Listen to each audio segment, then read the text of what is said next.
Hey everybody, this is Lisa Harper, and you're listening to the Not Ready Yet Curating Conversations for the Aging Journey podcast. This is the show that changes the conversations we have with our loved ones about aging and life decisions. Let's have more honest conversations where we speak the quiet parts out loud. Today, I'm excited to introduce Heather Clark. She has spent over 20 years helping people navigate their financial lives with clarity and confidence. She's the founder of Next Step Wealth Management, an independent firm she built to focus on what really matters: education, partnership, and personalized planning. Heather is passionate about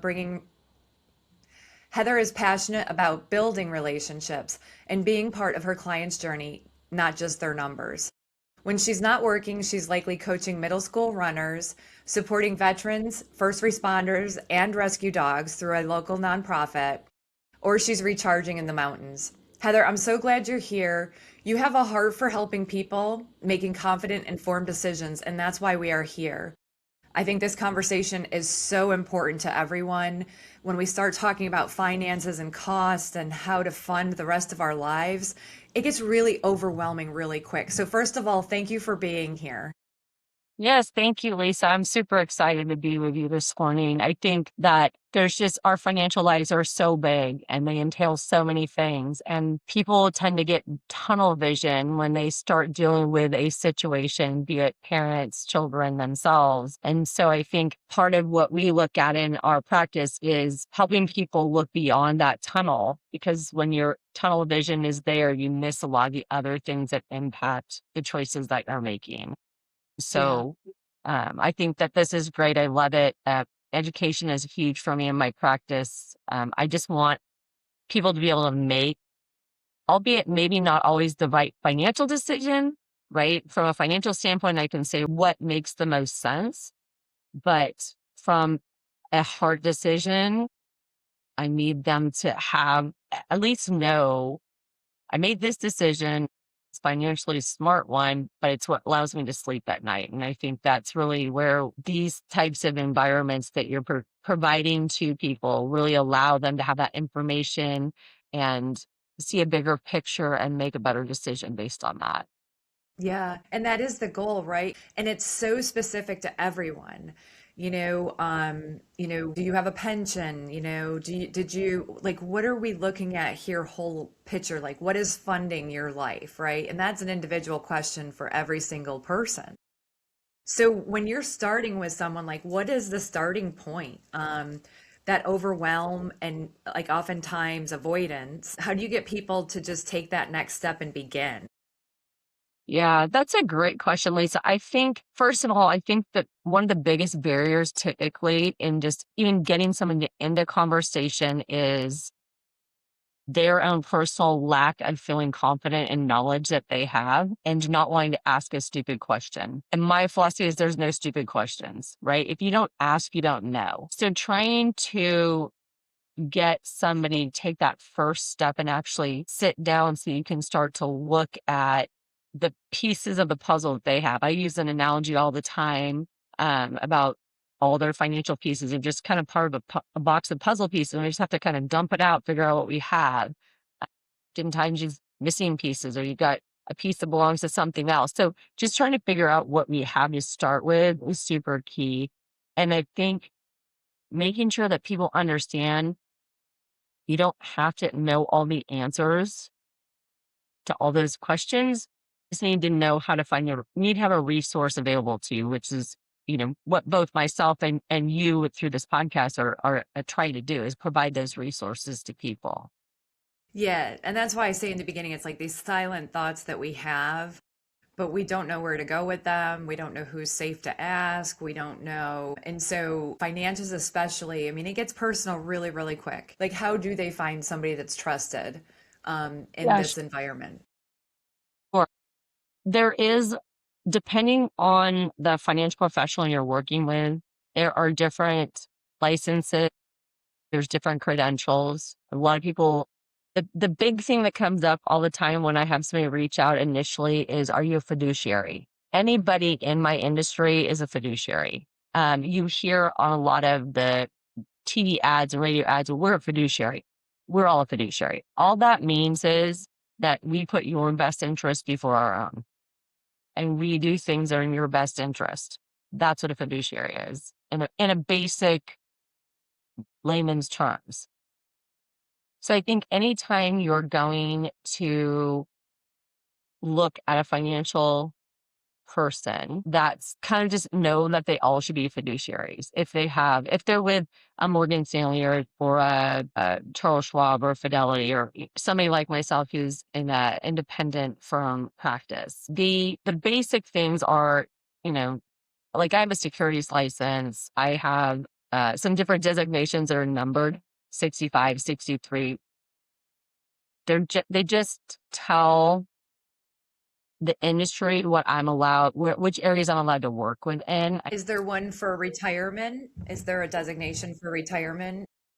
There are areas that you can go into specialties to get special credentials. Like a CFP is a big one that people hear about all the time. That's a certified financial planner. I'm not a CFP, but I can do everything a CFP can do. So if you think about it in terms of other areas, I like to use examples that I think help bring it more into context of what people can remember. If you think back, you have a CPA and then you have someone called an enrolled agent, right? So your CPAs, they have a designation, says CPA behind their name. They did other schooling, they took another exam. An enrolled agent is a tax preparer who also does the exact same thing. So at one point in time, started a CFP process. It's about a 2-year process, take a bunch of exams and stuff like that. Then you sit for a test, just like an attorney sits for the bar exam or a doctor sits for the MCATs or whatever. But I started talking to my clients about it, and to them, they didn't care, right? It wasn't important to them to see a degree on my wall or letters behind my name, as long as I sat down and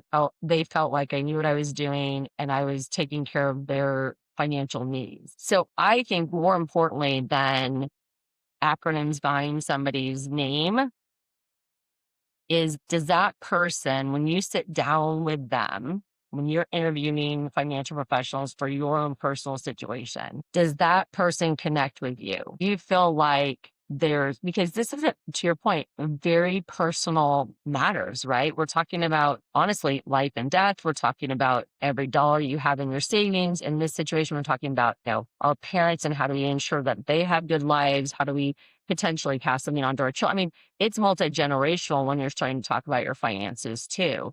And so I think you have to really feel like that person that's sitting across the table from you is somebody you can connect with. I mean, I have clients who, I met them for the first time and now I'm going on vacation with them. I mean, I don't consider my clients these people I do stuff for. They're part of our family. Oh. And you treat them that way. And so I think it's what you're looking for in that relationship that's really the key piece. There's as many financial planners as there are coffee shops, right? I mean, in my area, there's a Starbucks on every corner. If I don't like the service at one Starbucks, I can go to another. So it behooves us in our business to create that relationship. For me, it's all about the relationship because that's really where you trust me. I take care of you, my team takes care of you, so I think that's really, to me, that's more important than the letters behind my name. Not having those letters doesn't stop me from knowing that information or doing those tasks. But I also do believe, Lisa, that it depends on the client you're working with too, right? So for me, I prefer like blue collar business owners, you know, people that have the same core values that I have. I was in a firm years ago that was more focused on doctors and attorneys and people with degrees. And I think people in that environment may want to see a CFP behind my name more so than people like my husband and my clients I do work with who want someone who's there to care about them, who can talk to them on their level, right? Someone goes in to interview an advisor and everything's going way over their head and they're not connecting at all with the information that's being shared. The person's just kind of spouting all this knowledge that they have. I don't think that's the right fit for you. You need to find somebody who's speaking in terms that you can connect with. I don't know if that's helpful, but Yeah, I feel like connection and confidence and also confidentiality, when you're talking well, fiduciary,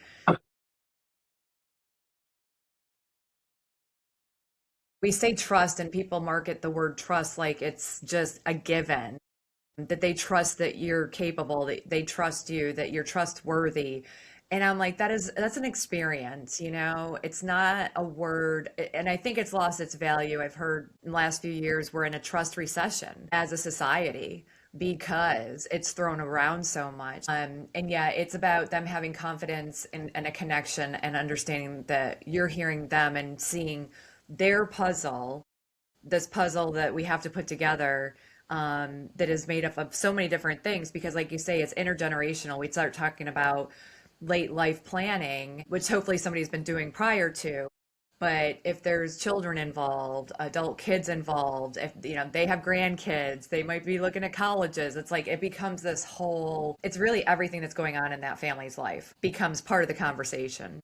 Yeah. And, Yeah, and one thing I will say that um, if your air conditioner breaks down in your home, if your tire blows on your car, if your these types of things happen, you immediately go to somebody and get those things fixed.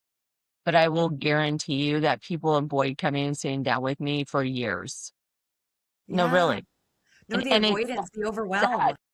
It's sad. And I think part of it stems, and not to get too far off, kind of your target, but it stems from school years. We do not teach people how to be financially independent. We do not teach people what savings can do and what compound interest does over time. We don't put any energy into that in the beginning. So we get these adults in all generations who I see either have done really well or don't have anything, right? And the spread is so wide. And I think the biggest thing that I try and articulate to folks when I'm working with them. And oftentimes I'll go in and see the next generation. Look, let me talk to your 18-year-old son who's in college. Let's start having them understand what can you do today to make his life easier later.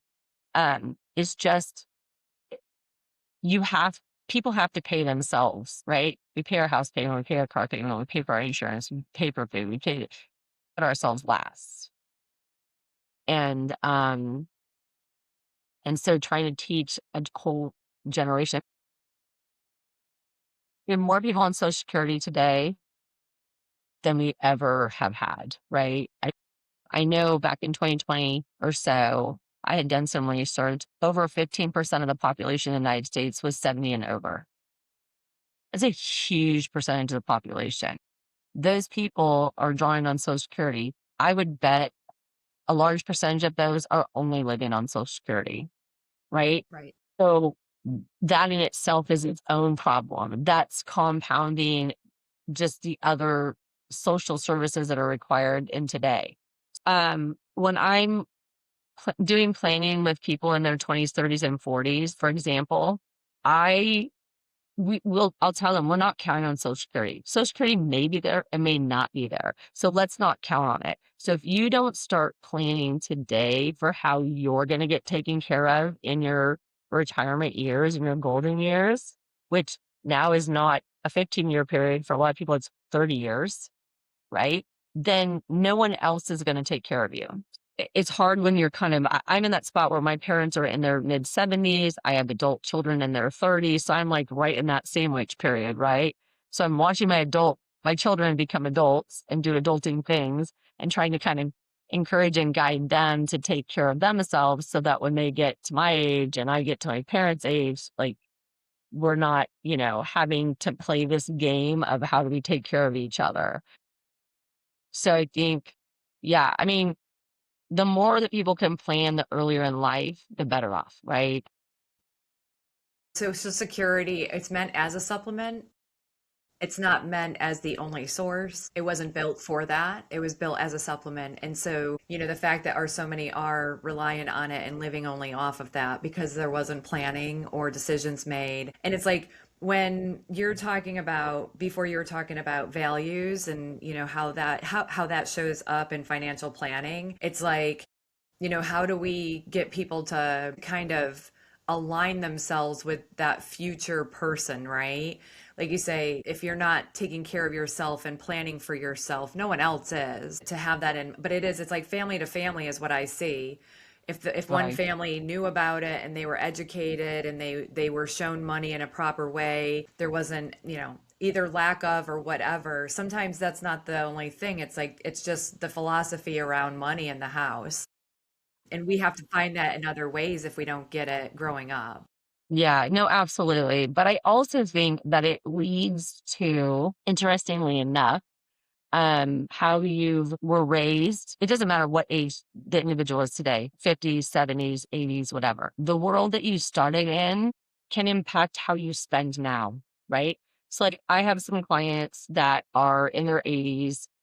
They've done a great job of accumulating some wealth, and they live like they only live on Social Security. So they are not, I think one of the challenges, and I've talked with their children about it, is how do we get mom and dad to have that best life, right? How do we tell them we're okay? I tell clients all the time, my job is to help you die with your last dollar bill in your hand. I want you to spend everything you have on you, right? You saved it, you accumulated, you gave up things earlier in your lives as you were raising children, working through careers, whatever it was, so that you'd have this bucket now.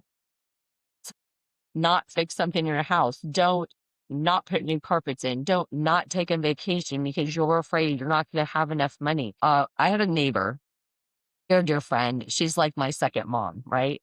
Her husband passed away a few years ago. She called me. She wanted some sort of a lawyer.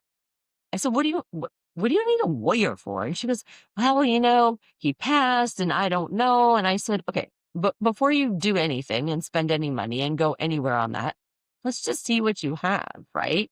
Well, just like a squirrel hides nuts different places, they had these things in so many different spots. So it's like, 50,000 here and 100,000 there and 20,000, like, oh, I don't have very much. Well, you pull all those nuts together, right? Go find all the spots the squirrels put nuts, and you put them into one spot. You're like, oh my gosh, this bucket's huge, right?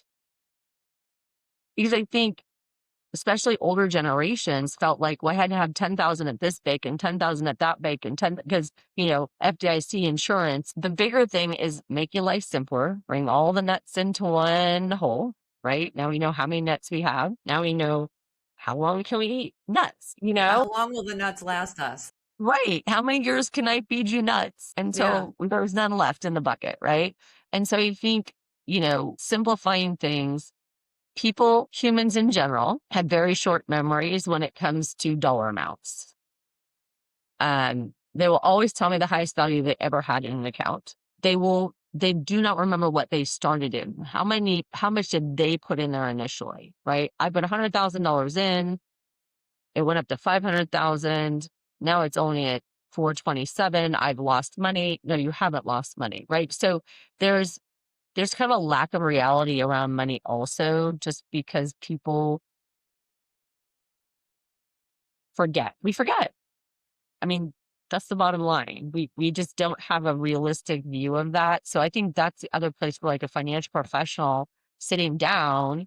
I mean, we really insist on every client in our in our lives, that they be seen at least once a year, preferably twice a year, especially with people who have complicated lives or more things happening, or, again, you're doing transitioning from the working life into retirement years, or retirement years into, you know, uh, how do I go into assisted living, all those types of things. So I think you have to review those things on a regular basis, and individuals tend to put their head in the sand and just, well, it'll happen when it happens. And Well, and that's the financial fears. It's like it influences your daily life. It's the daily quality of life. So like you say, people that might have the resources to be living a better life today are choosing not to.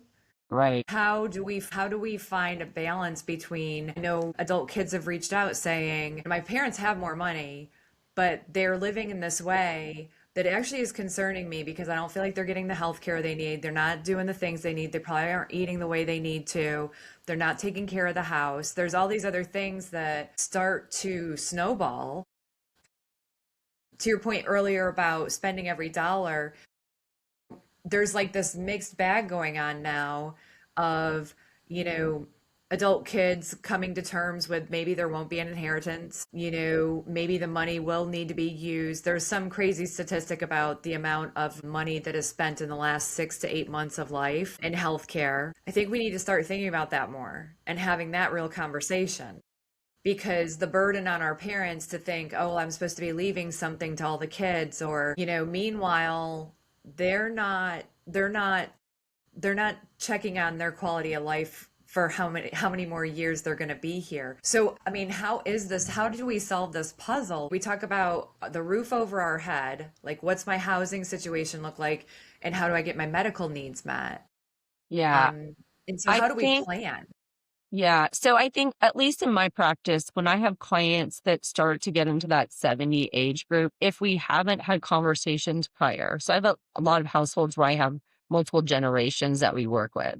So that's been helpful because I kind of know what's happening, within the whole family kind of dynamics. And I can, of course, I'm not going to tell your parents what you have. And I can't tell you what they have without each other's permission. But I always, at some point, depending on the ages of my client, I will say, you know what? I really like to have a meeting with you and your children. Whether it's, look, you have no resources. We need to figure out, a reverse mortgage on your home, right? I would never have a conversation about that with a client without the next generation being in that conversation. I think that the olden days of me hiding my stuff and not telling you what I have, I think that needs to be broken down, right? Because we all go into, again, it's a little bit of a tunnel vision, I think, scenario. If I'm in my 80s and I'm worried about leaving my children something, but my children are sitting there saying, I don't need anything. I want you to spend it. I mean, I have this conversation with my mom all the time. Ironically, my mom has accounts also with a different advisor, because she has good Catholic guilt. And the guy took care of my grandfather for years. And this was before I was doing this myself, really. And so when he passed, my mom left stuff with that firm. I have most of her stuff now.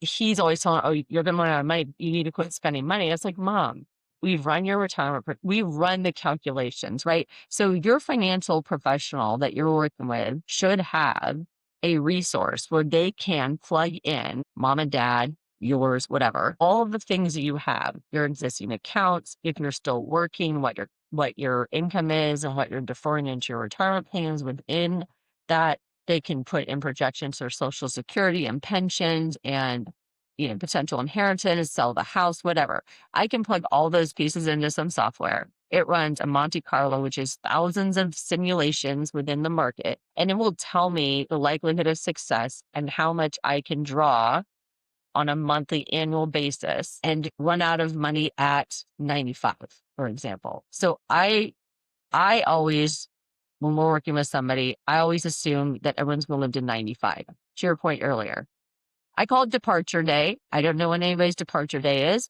I think there are families also where legacy is very important to them, right? So I have one family who really wants to leave each of their children a very specific amount. So when we run those projections of how much can we spend over the next 15 years, 20 years, we want our ending value to equal what they want those children to have. Okay. Right. So Yeah. I can adjust what we're drawing every month or annualized, but I put it in on a monthly basis. It creates an annual that says, okay, if you take 14,000 a month, you're still going to have X amount left over at the end. And that 14,000 is not from necessarily investments. That's Social Security, that's pension, that's any sources of income that they have. Does that make sense? Yeah, I mean, so and it's plugging all that in and it's letting somebody into that world of what you have in those ways. Like where is it? How much? What's the Right. projection on it? Is there a house? Are there investment properties? Are there things to liquidate? Are you an art collector? I mean, it's like looking at everything to give people a peace of mind. And I do think we have to have these conversations where that's another reason this podcast, we hear the not ready yet. Parents aren't ready yet to talk about it. And maybe the adult kids aren't. I don't want to hear it. I don't want to think about my parents not being here. But I tell you, have these conversations while they're still able to. Absolutely. Yeah. Lisa, and I don't mean to interrupt you, but I just was having a conversation with a family um, over the weekend, and they're very concerned about the aging parent.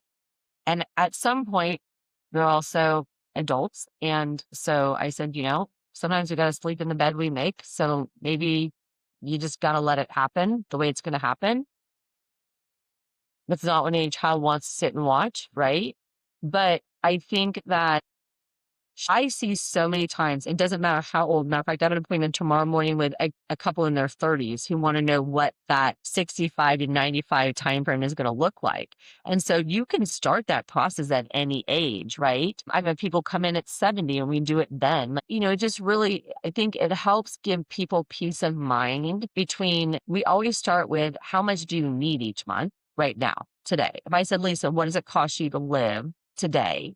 And you're like, I need $4,000 a month, whatever that number is, right? I go, great. If we put in $4,000 a month, when your departure day comes at 95, you have this bucket here left over.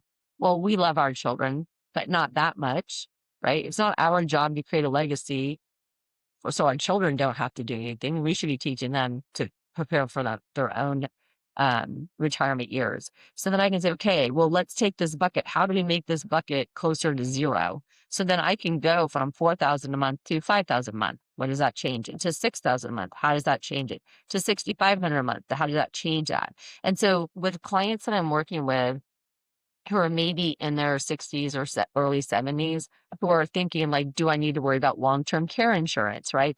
That's a protection that you can buy. But like car insurance, you could pay into it and never use it, right? Then there's this kind of cost of, is it worth it for me to spend that money that I'll never see back, or can I self-insure for that? So the differential between what I need and what it costs if I have to have somebody come into the home, or if I need to transition to an independent living progressive facility or something like that. And you made a comment earlier, and I think it's great. People should make those decisions while they can, not when they have to. Because when you have to is when you make a really bad decision. And I've got a couple families right now that we've had conversations over the last 6, 8 months about like, just go visit places, right? Take your parents, go have these places will let you have lunch with them. Oh, yeah, You they can want get to put show at a you. table. I mean, they're great experiences. Take your parents and look at a couple of those places. They don't have to be the Escatons of the world. I don't know if you have Escaton back there. It's huge out here in California. They're everywhere. There's senior communities with progressive living, but there's also, residential care facilities. It's just like living in a house, Yeah. So I think if you can make those decisions, or at least it's almost like when you're getting ready to retire and somebody has a pension, and I always say, okay, there's 10 options. 10 don't work for you. So let's figure out the 2 or 3 options that are best choices for you. And those are the ones we focus on. Look at facilities that are in that area.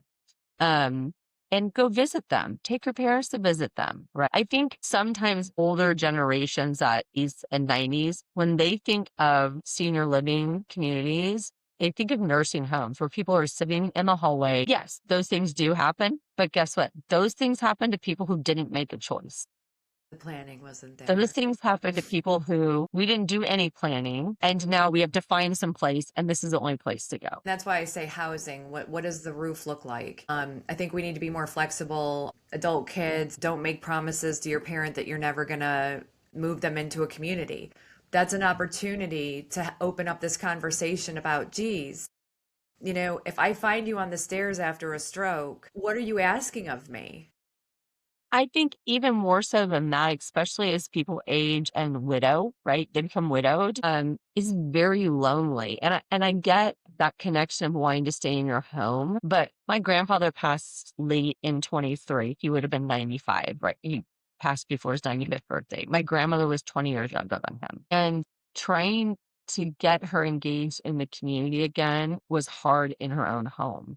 But I think I've seen other clients who sold their home and went into these communities where they had their own apartment. Yeah, you're right. You don't have a garage anymore. You don't have your backyard that you have to do maintenance on when it gets to be too much. You can't take every tchotchke and thing that you've collected throughout your 70 years of life with you. Um, but there's so many benefits to these communities, right? There's social benefits. There's the one family I was talking about at the beginning. One of them is pretty introverted, would just as soon be sitting at home. The other one is a butterfly, would love to be talking to everybody, would be fluttering everywhere. So how wonderful would it be for them to go into a community where they can each thrive in their space? Yeah, I think for the kids coming, so I use my mom as a scenario a lot because I look at it as how would I want this to happen with my mom? If my mom's in a home with two stories, I'm constantly saying, Mom, I wish we could move you into a one story. A two-story just for whatever reason. So everybody's scenario is slightly different, but I want my mom to have the best life. And I think it's trying to get the families to start talking about. I literally last week sat down with a couple. They both have some medical things. They've been in this home for 40 plus years. It's beautiful. It's on acreage, but it's a lot of work. Their adult children live with them to help care for them. The parents, I think, really would like to go into a community because, again, one of them is more social than the other. They're also out of town a bit. So, like getting to a hospital, getting to whatever, medical, whatever. And I said to them, well, have you talked to your children about selling the property and going into something else? And they're like, well, we just don't think that they're, well, ironically, one of the children walked into the kitchen area next to where we were talking. And so I just kept talking. I can say whatever, right? And the child was there. And I said, well, I'm just curious, like, how would you feel if they sold this place and you all moved? They could sell it. You could, because their concern is we want to have a place for our children to live when we are no longer here. And I said, what if you sold this, bought a house for your children with part of it, took the other part and used it for you to live in one of these communities? So A, you've removed a burden from you need your children, but you also are cognizant of the fact that you feel like you're burdening them with your care, right? Yeah. Your children in their own rights might be saying, God, I wish we lived someplace closer to in town so I could Uber where I needed to go. I can't because mom and dad are here. So I think that what happens is too often we assume what the other person is thinking. And so you might be surprised when that conversation comes up. And this child actually said, no, I think that all makes a lot of sense. I go, what if we could put mom and dad in a community, an independent living community that's 5 miles from you? You can see them all the time, but you also don't have this daily, like, that's exhausting. When before my grandmother passed last year, every time something happened, I got called. I was running over there. I was, whatever, her finger was off. I had to go it just is exhausting to be the generation that's supporting, not in a bad way. And I don't mean this negatively. No one No, asked me to do it. I chose to do it. I was happy to do it. but it's But overwhelming. anybody doing it in a caregiving position, whether it's a spouse caregiving for the other spouse, whether it's a child caregiving for a parent, there's this, I think, and this is not a financial thing, so I apologize if I got off track, but I think there's this emotional tug of war that goes inside of somebody. In the beginning, it's okay. And then there's this tug of war, I think, that starts to happen about feeling guilty for not wanting to be there for everything. Well, it's the commitment too. There's a length of time and things that's unknown. Right. And as adult kids, plugging in as that, I'll go get the mail, the driveway's steep, I don't want you drop it, I don't want you walking down the driveway, I'll go get it and bring it in. Like there's all these little things that just seem in the beginning like, of course I would do this. Of course, I would go get your mail and bring it in. But when it's a daily event or things start to, because I say, we need to really have the conversations that aging, there is going to be some kind of decline in some way. And you don't know if it's cognitive, you don't know if it's going to be a sudden event. There's other tragic events that happen that people pass away too soon, right? Yeah. I say if you're given the gift of aging, we just don't know in what form it's coming. But to take on all those, the overwhelm of the caregiver is a real thing. And we're starting to hear a lot more about the caregiver numbers and the toll and the healthy caregiver that passes before the one they're taking care of. These are all real conversations. I think it comes back to having the conversations, opening this up, talking about inheritance, talking about the plan with the house. And I know not everybody has the greatest relationship, or, these are hard conversations for families that have good relationships among them. And so if you add something else to that, that it makes it hard, and some people may be listening, and I want to thank people for still listening. If you're still listening this far in, this may be a conversation that is imminent with your family, and you're like, oh gosh, how do I even do this? But I think the biggest thing is we have to bring to voice, what do you want? What are your wishes? Do I want to see you not taking advantage of the care, the quality of life you could have right now because you're worried about me getting inheritance? Like, have those conversations, because there's some of these big high level thoughts that are wrapped up into these everyday decisions. And so again, you may think they're going to say one thing and you may be totally surprised by what somebody's going to say, and it gives relief and peace. And you're like, "Oh my gosh, I didn't expect that answer from you. Well, let's move through that thought now." And Well, it's not even in the same category of where you thought it would go. I also think, Lisa, to that point, for me to come in and start that conversation, right? I can ask the hard questions that the parents and the children are afraid to ask. And anybody who's raised a child knows you can tell your child, you should do this. And they're like, blah, blah. I always wondered what the Charlie Brown cartoon, I never understood why you never heard the parents' voices till I had my own children. I'm like, oh, that's why, because all they hear is wah, wah, wah, wah, wah, right? Well, I, as an outside person who doesn't have an emotional connection and doesn't have, I don't know, something to give up or gain, I don't know, whatever, however you want to look at, I can say the exact same thing to your parents, and they will hear me differently than they hear you. Like asking that family, if we sell the house, we still solve both of your concerns, but just in a different way. And some people Yeah. can't see that creative option without having somebody there that'll manage the conversation, bring it up to begin with. Are there like blind spots in this stage, that like a financial blind spot that people maybe don't think about or don't see? And to kind of put that into people's peripheral. I think definitely if there's a it's a partner, right? Whatever that partnership is.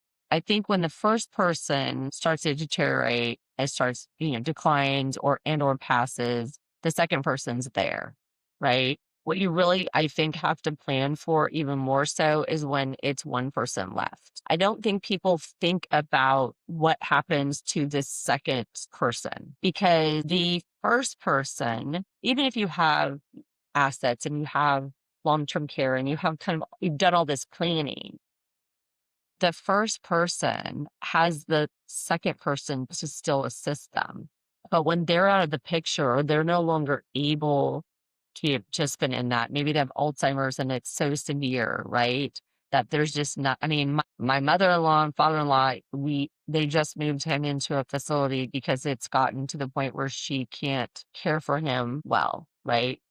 But I think when that first person is gone and now this second person has a health incident, whatever, just a natural aging process, how are we caring for the second person? Really? Now, I don't know about every state. I'm in California, so definitely my world is different out here. But in California, there is regulation that if there's a husband and wife, for example, whatever, married couple, and the first person's care is going to consume all of the assets so that the second person would be destitute, they can actually apply for this program where the state will cover the first person and the assets can be retained for the second person. Wow.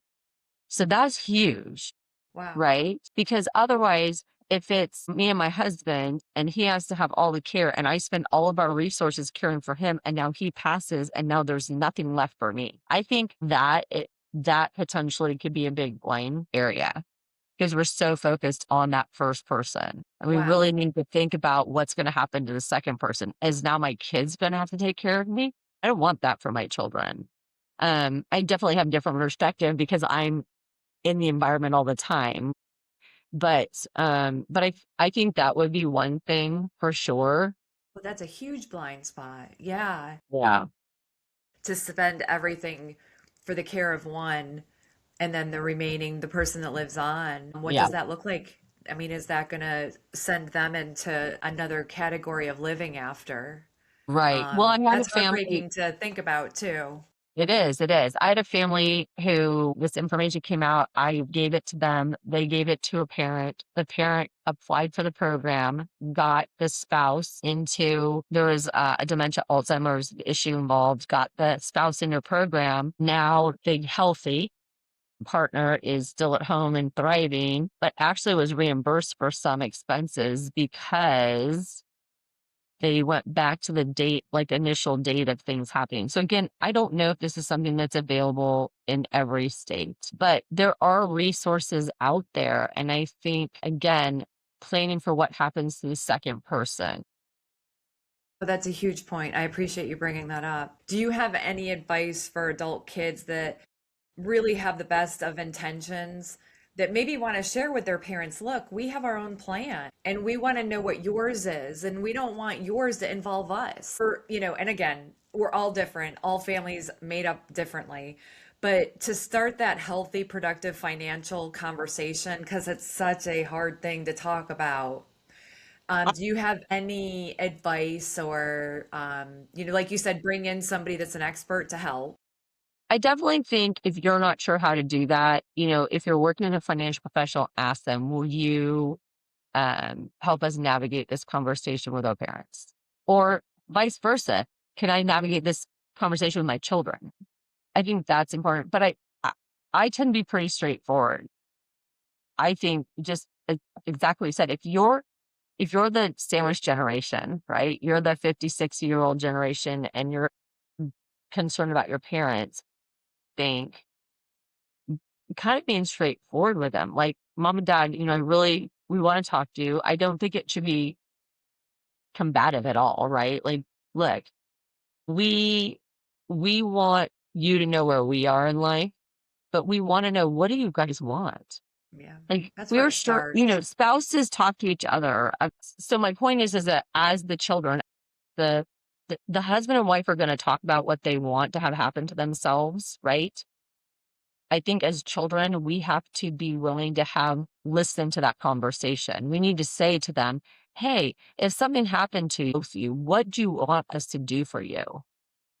Do you want us to let you go? Do you want us to, like, what do you want? Because I appreciate that people don't want to talk about when somebody dies. The bottom line is it's in the cards for every single one of us. We just don't know what our departure day is. And if you put your head in the sand and don't think that's going to happen, you're setting yourself up for failure. You're setting up your family members and your loved ones for failure. And so we have to swallow that bulge in our throat as the child and understand that we don't want our parents to go. We want them to be in their 90s, but it's going to happen. And if we don't know what it is that they want today, we cannot serve our parents the best when that time comes. And I think also it's important if you are the adult kid starting this conversation. I understand that you didn't have these conversations with your parents as they were Yeah. aging. I get it. I get it that this is a different world.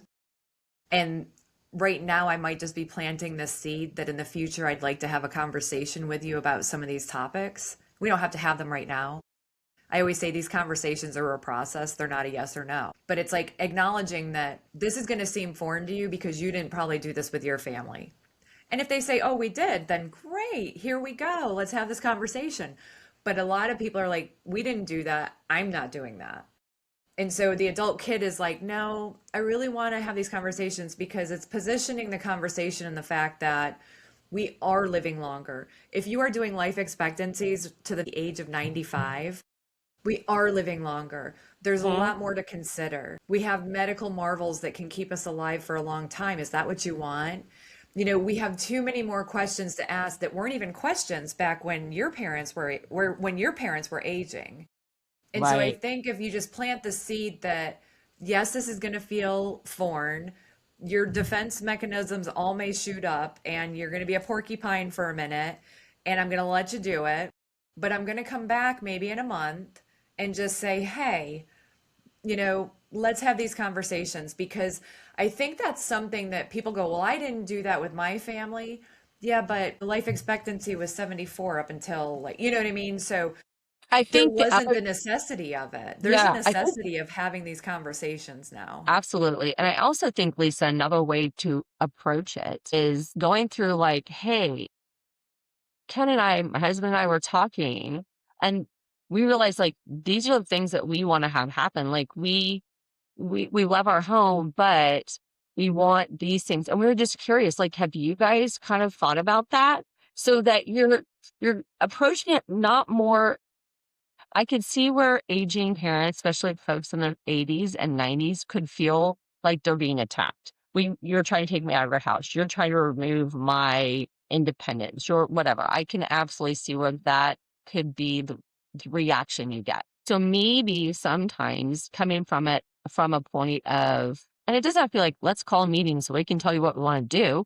You could be sitting at a family dinner and there's ways to drive a conversation in a very soft, easy way. And it might be Just like this podcast. I was right. listening to a podcast and I heard, you know, It was that interesting. Someone was talking about this, and I started thinking, John and I started talking about it. It's like, hey, what do we want to have happen? I always tell people, if you die, if you were embracing each other's arms and something happened to you, and now whether you're dead, sorry, or you're incapacitated, what do you want your family to know?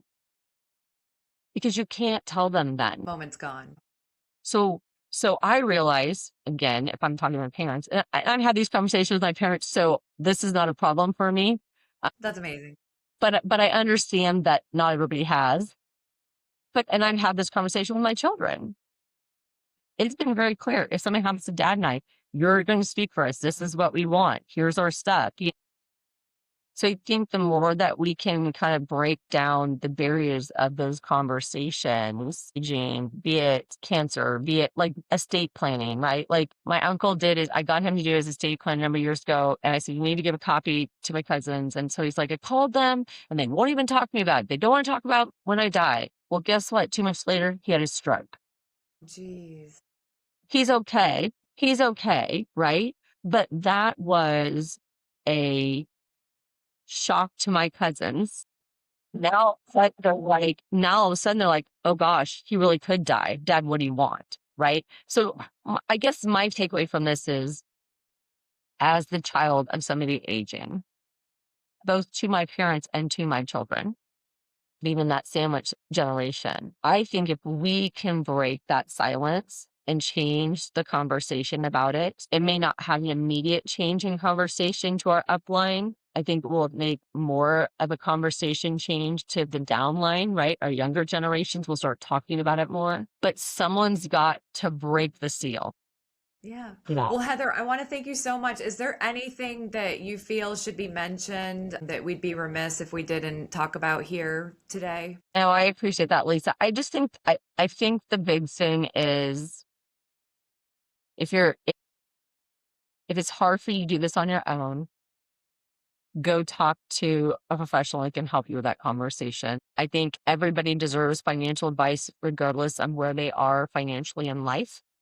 And so finding the person who is going to give you guidance and education to help you with those decision making processes, I think that's key. And start where you're at.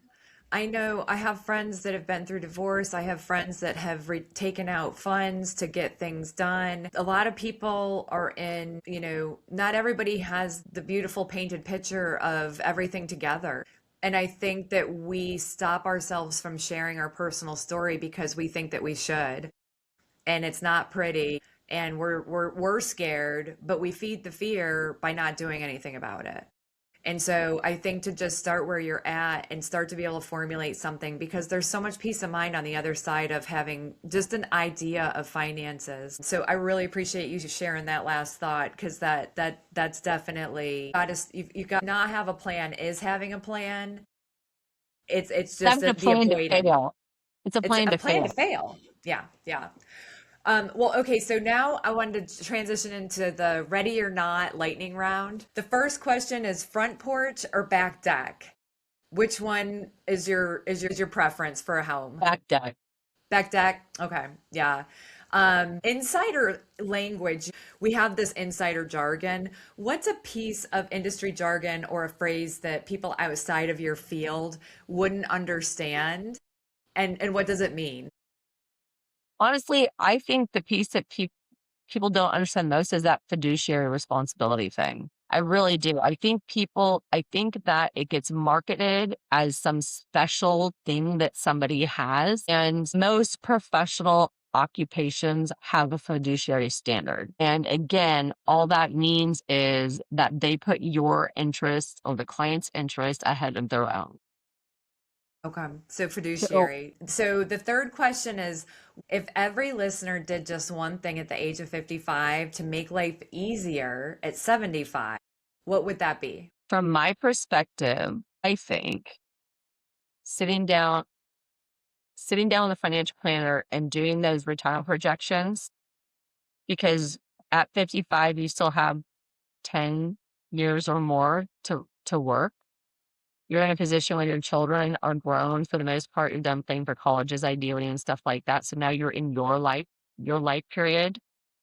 And so if you need to adjust your savings plan or your investment plan or your focus for the next 10 or 12 years to make 75 better, I think for me personally, I think that's like an eye opener. Because again, you're putting all the pieces together instead of, you're thinking about what Social Security is going to look like and when to take Social Security, right? Some people will tell you always take it at 62. I would tell you that doesn't always work for each person. So just like kind of preparing for what retirement's going to look like, because that decision on whether to retire at 62 or 65 or 67 or whatever, those all impact your life at 75, which gives you 20 years, right? If I Yeah. start at 55, it gives me 20 years to change my trajectory if I need to.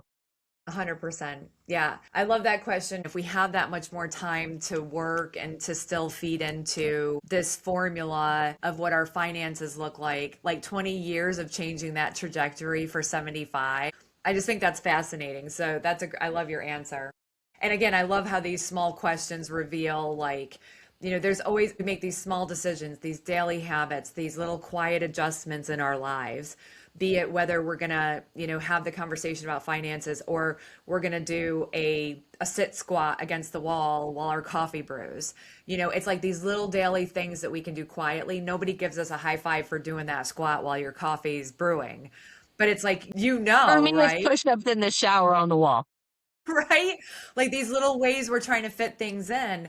But when you say 55 and 75, 20 years, man, you have a lot of control within those 20 years, and why not be ready for it? And so, Heather, I just wanted to thank you so much. I appreciate you. I know there was value here. This is one of those just silent topics. If there's a silent topic, it's the conversation about finances and having that plan in place. And I just appreciate you. I'm hoping that people can listen to podcasts and then do exactly that. Say, hey, I heard this podcast, and how do we start these conversations? Let's be a part of each other's plans. And I think that's a beautiful place we can offer to families out there. So thank you, Heather. We'll have show notes in the resources area of the podcast. Even though I'm based in California, we work throughout the United States. So I have clients in, I don't know, 41 of the 50 states. So, look, the biggest thing is I just want to be a resource for the community that I'm speaking to. So whether it's nationally or locally, just being there so people get guidance, because the challenge that I see is they talk to their friend, their neighbor, their brother, their debt. And I say all the time, I can have two families that live next door to each other that are the same age parents with the same number of children in the same age groups, but all these things, their financial lives are very, very different. Their goals are very, very different. And so you cannot make a decision based on what your buddy said to you because your buddy has other pieces to his story. Heather, thank you so much for joining us today. And I really think that this is going to help some people, some families start some honest conversations. Again, appreciate you. And I look forward to having you on in the future where maybe we do a deeper dive on some things. So thank you so much. Thank you, Lisa. Have a wonderful day. You too. Thanks for joining me on Not Ready Yet, curating conversations for the aging journey. If something in this episode gave you clarity or the courage to start an important conversation, or offered a new way to look at things, I hope you'll share it with someone who might need the same encouragement. Remember, navigating aging isn't something we have to do alone or in crisis. With love, logic, and the right tools, we can face what's next with confidence and connection. Be sure to follow or subscribe so you never miss an episode. And if you're feeling generous, leave a review. It helps others find the show. And just a quick note, the information shared on this podcast is for educational and informational purposes only. It is not intended as a substitute for medical, psychiatric, legal, or other professional advice. Always consult a qualified professional for guidance tailored to your unique situation. This is Lisa Harper, and I'll see you in the next episode. Bye for now.